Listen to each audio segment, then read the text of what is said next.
everyone, welcome to wig tutorial part 2. Today we're going to make a wig cap.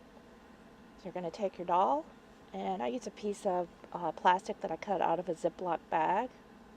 It's thin, not the freezer kind, but the thinner kind. Then use a thin piece of material. Some people use t-shirt material. This is a little bit thinner than that. You want something with a little bit of stretch. Put a rubber band around the neck to secure it tight. And then I use this E6000 glue. I love it because this little tube is perfect for doing one wig cap.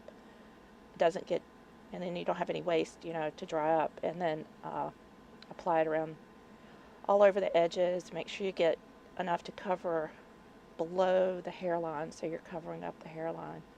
And then just glue it on there real good. I use my finger. Some people use a brush, but I don't like to mess up a brush, so it comes off really easy. I just rub it between my fingers. Now let this dry overnight. So I'm removing the wig cap, removing the rubber band here. I'll pull it off.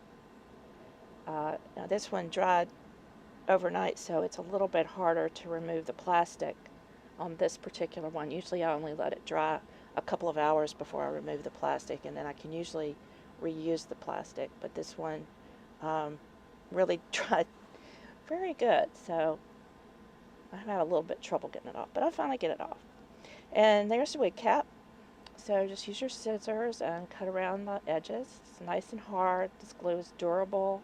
It's waterproof. It's thin, but it's very tough. So trim it up a little bit, and it's ready to place on a doll.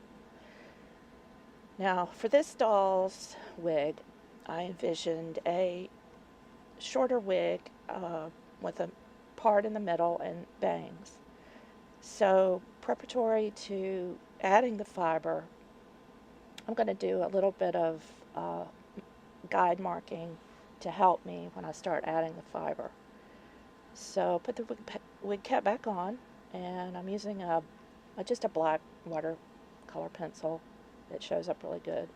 And I'm going to mark where I want the middle part to be.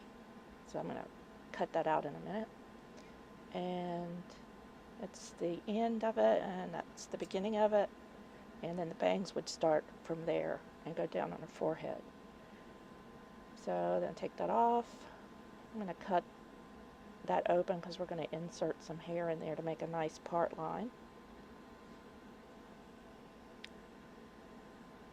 There's different ways to make wigs depending on the hairstyle. That's when you kind of have to decide what you think the hairstyle might be before you start adding the fiber, so you're prepared.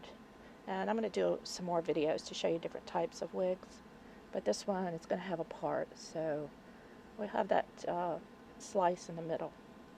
So that's the end of part 2. Stay tuned for part 3, where we're going to add fiber to this wig cap.